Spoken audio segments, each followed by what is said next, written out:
at this example. I am asking you to evaluate this limit. And so at this point, we've seen there are really a couple ways of evaluating limits. We have done the tables, and then we kind of ended with your homework where we were using graphs to evaluate.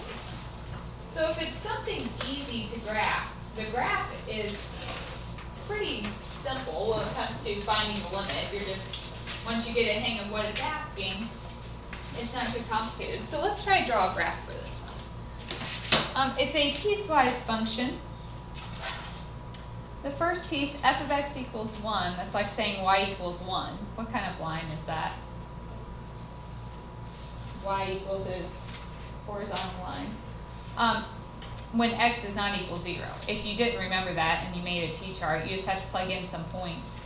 I would still have to plug in 0, but since it says not equal to, what kind of circle would that be? Open.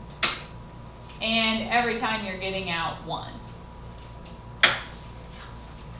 So you'd have like -2, 1, 0, 1 is open, +2, 1. It's just a horizontal line at 1 with an open circle in the middle. And 0, if x equals 0, what would that be?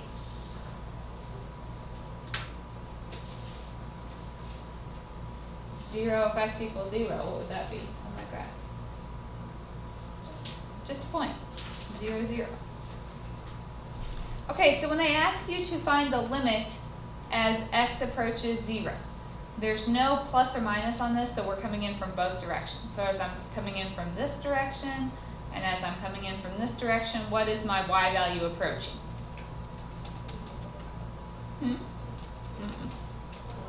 1. It doesn't matter what happens at the point, just as you get close to the point. As I'm traveling in, I'm up there on that horizontal line where the y value is 1. So the true point is at 0, but the limit here is 1. All right. It is possible for our limits to not be nice numbers. We have what are called infinite limits, so I wanted to talk about those to kind of wrap up our limit discussion today. So it is possible for a limit to equal infinity. That means as you're approaching your number, your graph is just going up. So sometimes that happens like at a vertical asymptote. Your graph is going up forever, approaching that. It can be going down and going to negative infinity. So this example. Here's x equals a, and as I'm approaching a, both directions are just going up forever. So this is a limit that is equal to positive infinity. This one, as I'm getting closer, my graph is going down. So this one, my limit is negative infinity. It's possible to have one-sided limits with these. You know, on this first one, the two-sided limit doesn't exist, because is there any graph over on the right-hand side? No. But as I'm coming in from the left, so smaller than that, my graph is going to positive infinity. This one exists from the right. If you're approaching a from the right, it works. And the same thing, you could have graphs going to negative infinity. So it can be one-sided, it can be two-sided, just like we saw yesterday. So let's just practice some more problems for today.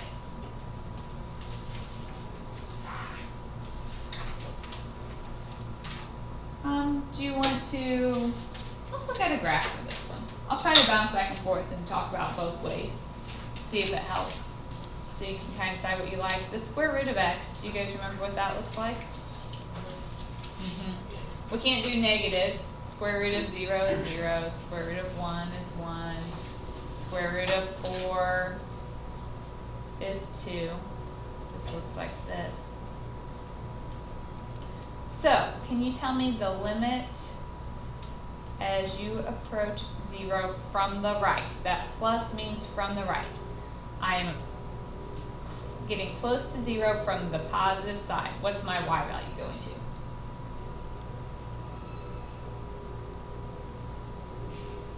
I'm traveling in on this line. My y is going to 0.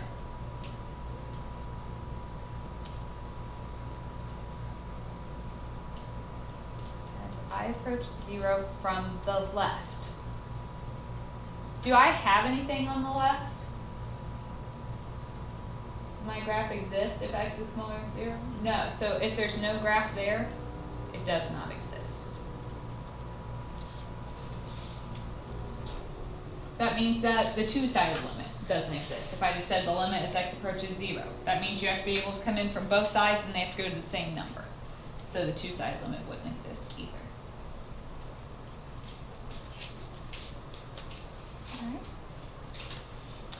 Alright. Let's do a table this time. I'm trying to go back and forth and give you guys options. So we need to, you'll notice on this one, I'm asking you to approach 3 from the right. That means things bigger than 3. So to answer that question, do I need both tables? No, if it's a one-sided limit, you only need one table. I need things bigger than 3, so maybe 3.1, 3.01, 3.001. So if I put that in,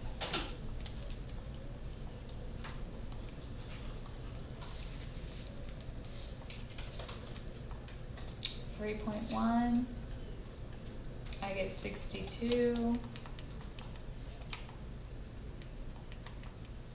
3.01, I get 602. 3.001, I get 6,002. What do you think this is going to?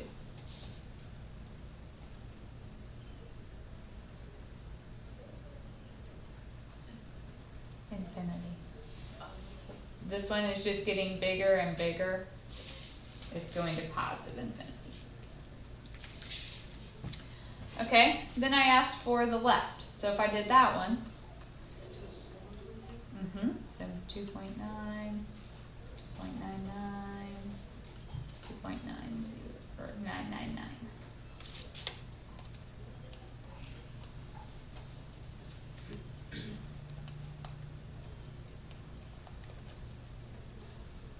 So I get, for 2.9, negative 58.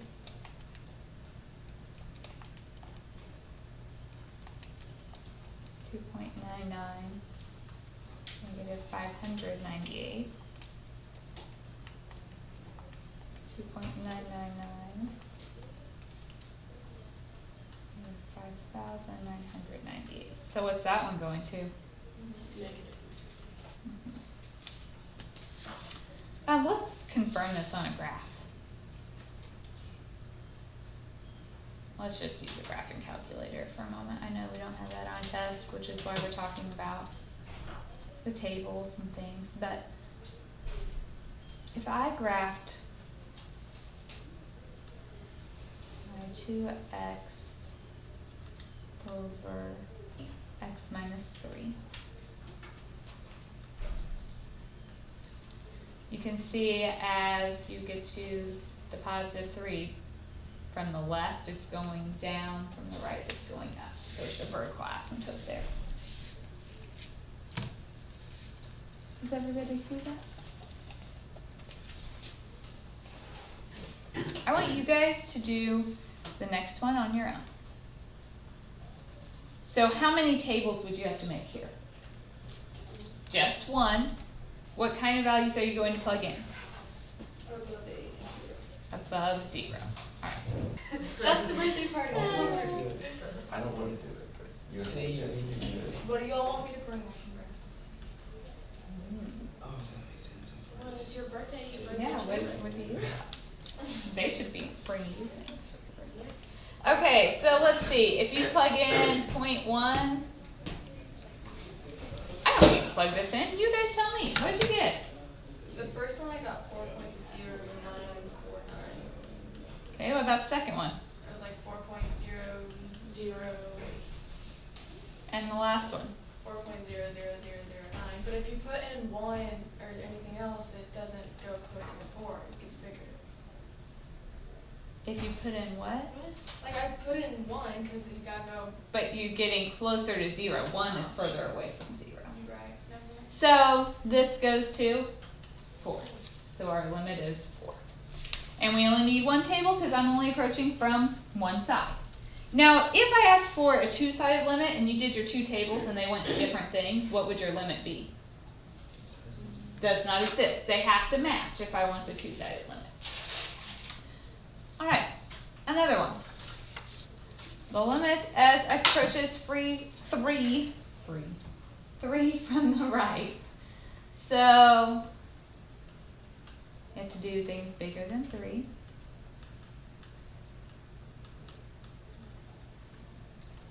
And if I plug those in,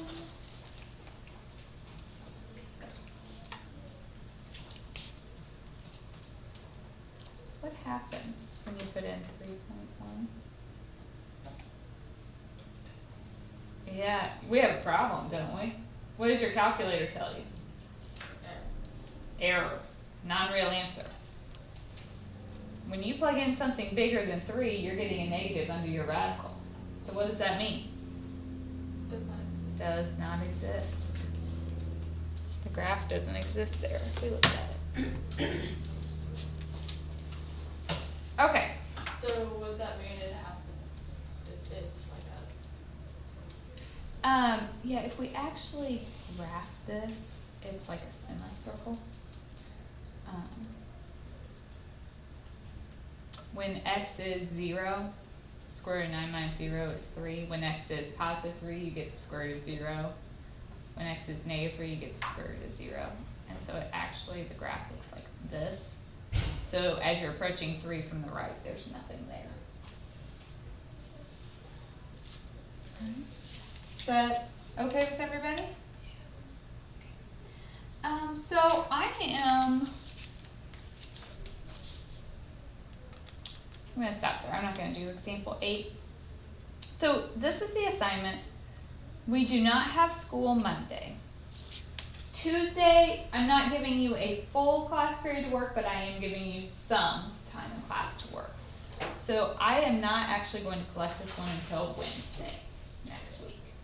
So Tuesday, I'm going to do just an introduction to the next section. We're going to discuss a few things. We won't get to the point where you have any homework from that section yet. So you won't have any